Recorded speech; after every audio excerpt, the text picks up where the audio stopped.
On this machine with Okuma OSP-E100L CNC, we're going to see how to access the page where you can see the machine options.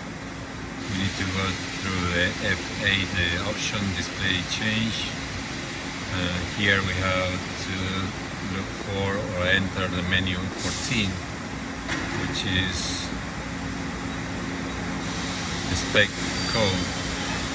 And here, all in yellow are the specs or options that are enabled on this machine. You can page up and page down. This is the first word or byte. This is a byte.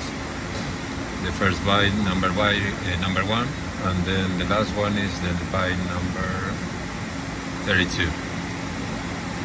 So every single one that is in yellow is an option that is enabled.